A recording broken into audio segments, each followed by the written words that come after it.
Bismillah, Assalamualaikum warahmatullahi wabarakatuh. Alhamdulillah, wassalatu wassalamu ala rasulillah, amma ba'du. Ya, di sini saya akan sharing ya tentang maharatul qiraah atau keahlian dalam membaca teks bahasa Arab. Seperti yang sudah saya janjikan di video sebelumnya, kita akan membahas lebih dalam tentang kaidah-kaidah cara membaca Arab gundul atau tanpa harakat. Oke teman-teman, sebelum kita masuk ke pembahasan, perlu diketahui untuk bisa membaca teks bahasa Arab atau Arab gundul gitu ya, itu memerlukan dua ilmu yang pastinya sudah kondang, mungkin sebagian besar dari kalian juga sudah tahu, yaitu perlu ilmu nahwu dan juga sorof gitu. Ilmu nahwu yaitu ilmu yang berhubungan dengan akhir kalimat ya, harokat di akhir kata, suatu kata tersebut. Kalau sorof itu kebalikannya, di awal-awalnya, di sebelum akhir gitu. Ya, gampangannya seperti itu. Dan di pembahasan ini kita akan mulai masuk di pembahasan nahwu dulu, tapi di bab yang kaidah sorof gitu. Dan perlu diketahui kaidah sorof di sini tuh bukan yang kayak fa'ala, yaf'ulu, fa'lan, fa'il, bukan seperti itu, bukan di tasrif, tapi uh, lebih ke isimnya itu formatnya apa sih? Maksudnya apakah dia ini cowok apa cewek, isimnya maksudnya mudzakkar atau muannas, atau isimnya ini tunggal atau jamak atau apa namanya banyak gitu dan lain sebagainya. Kita akan bahas lebih dalam di sini. Oke, teman-teman, kita masuk jumlah atau kalam. Sini ya, bisa di zoom in. Jumlah atau kalam itu adalah susunan kata yang memiliki arti sempurna.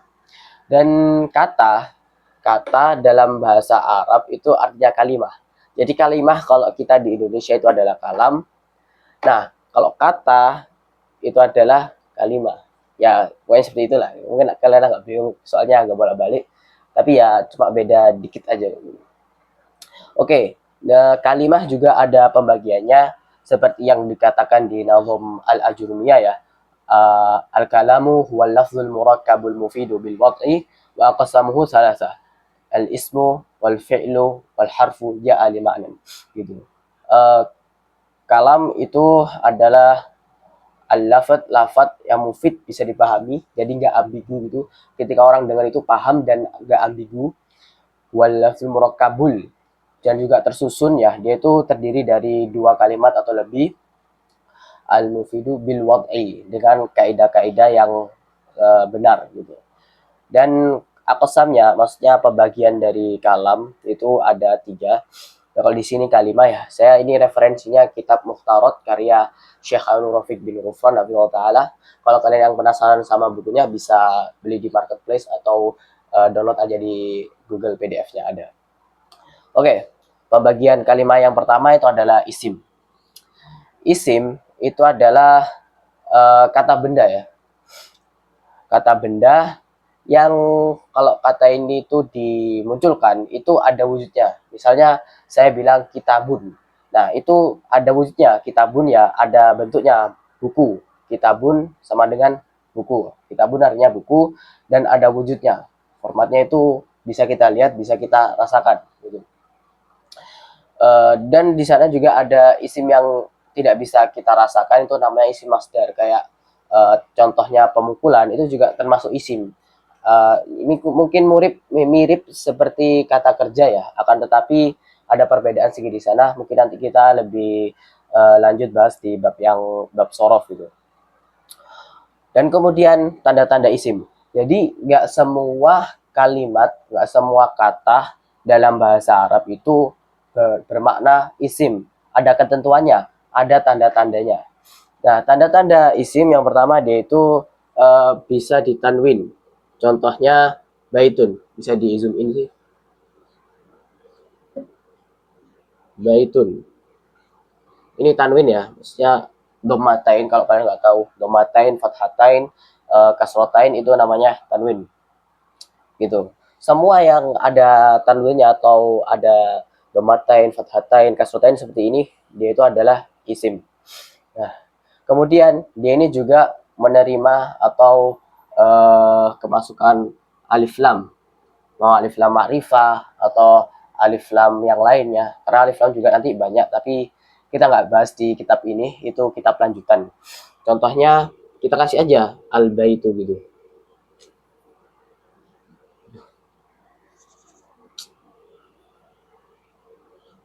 Al baitu, mungkin agak jelek bisa. Al baitu gitu. Kalau dia ada alnya di sini nggak boleh tanwin. Nah, harus pilih salah satu.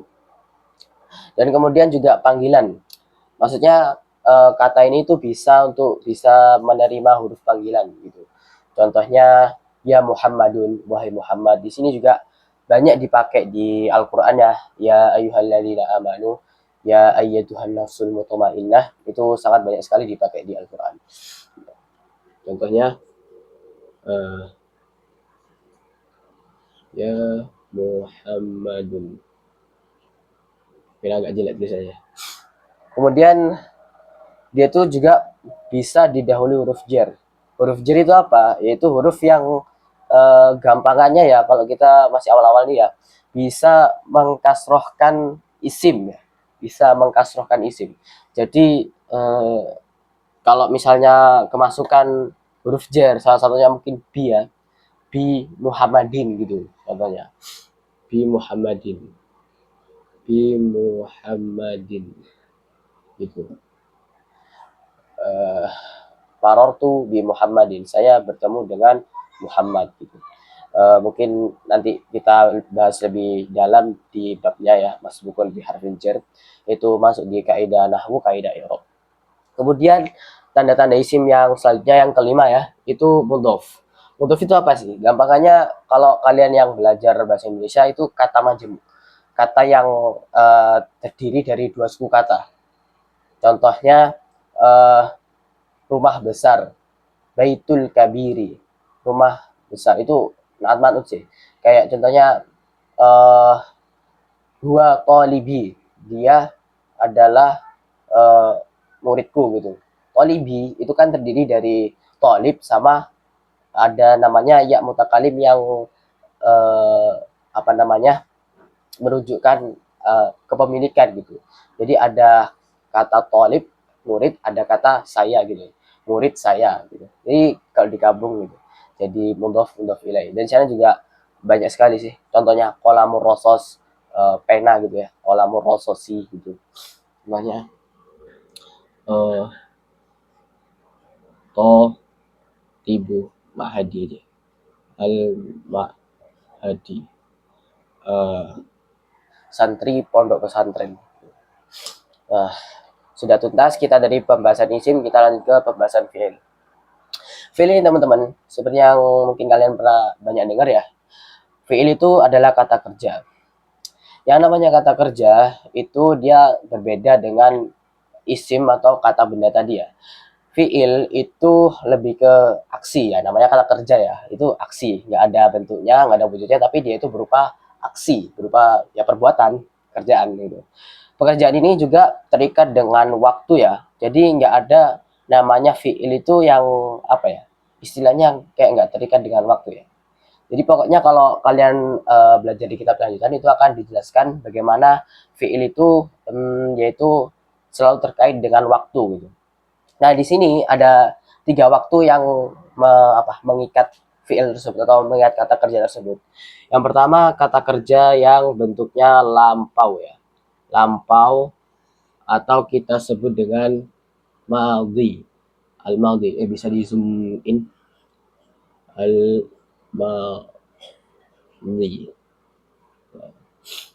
Isim fi'il madhi. Fi'il madhi adalah fi'il yang menunjukkan kata lampau, telah gitu. Saya telah menulis, katabtu, kataba, dia telah menulis gitu. Itu nanti kita bahas lebih dalam di uh, pelajaran sorof ya. Contohnya kataba gitu aja. Kataba, saya, kamu lagi. Dia telah menulis. Sekarang atau yang akan datang, di makna mudhari' atau kita bisa sebut dengan mustaqbal. Fi'lul fi'lul mudhari' al mudhari'. contohnya itu sini yaktubu ya, yaktubu, sedang atau akan menulis gitu. Dan yang ketiga itu perintah. Jadi mungkin kalau kalian lihat ini perintah ini maksudnya apa namanya nggak kelihatan kayak ada waktunya ya, tapi ini dianggap kayak apa ya, harus segera gitu, kayak ya kayak sekarang, tapi harus segera, kayak uktub, tulis silakan, harus kayak sekarang gitu loh. Nah, sebenarnya seperti itu, uktub. Ini kalau kita belajar di sorof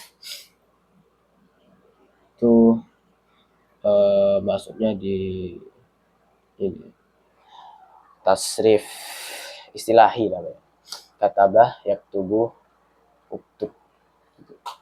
Dan kemudian pembagian yang ketiga yaitu huruf. Bisa di zoom in. Huruf ini apa? Huruf ini anomali teman-teman ya. Dia ini pokoknya bukan isim dan bukan fiil. Dan huruf ini juga yang paling aneh, emang anomali dia ini. Dia ini tidak bisa berdiri sendiri. Contohnya kayak, maksudnya kan kalau misalnya kita sebut Muhammadun gitu ya. Ini kan kayak bukan udah jelas sih, kayak ya wajar gitu loh, kayak nama orang gitu loh. Terus kayak lampau ini kan kataba, kan kayak oh ini perbuatan gitu loh. Nah kalau ini kita tulis satu di sini, misalnya sini kita ambil contoh aja Allah gitu ya, Allah, kita tulis dan gini, Allah sendiri itu artinya di atas, terus kan kayak ambigu banget gitu loh. Jadi huruf ini dia ini nggak bisa apa ya, nggak bisa berdiri sendiri gitu, jadi harus apa apa harus bersambung gitu. Dia itu nggak bisa kayak isim yang mungkin nanti nggak bersambung. Jadi dia ini kan isim kan ada yang mudhof dan ada yang nggak mudhof ya modelannya. Kalau ini tuh harus selalu mudhof, karena kalau dia nggak mudhof dia itu maknanya nggak keluar gitu. Maknanya itu aneh, ambigu gitu, anomali. Ya gampangannya huruf ini kata selain isim dan selain fiil. Oke, mungkin segitu aja ya pembahasan kita hari ini. Cukup untuk kaidah-kaidah nahwinya. Dan kedepannya mungkin saya nggak tahu ya, mungkin saya akan berusaha untuk meringkaskan seperti ini lagi dan memperbagus tulisannya. Mungkin kalian agak sakit mata sama tulisan saya, tapi ya ini semoga kalian paham gitu. Ini kan bentuk usaha saya. Ya, barakallahu fikum. Kalau kalian suka dengan video ini, silahkan di like, komen, dan subscribe agar channel ini bisa berkembang dan lebih bisa menebarkan banyak manfaat lagi untuk kalian biiznillahi tabaraka wa ta'ala. Wassalamualaikum warahmatullahi wabarakatuh.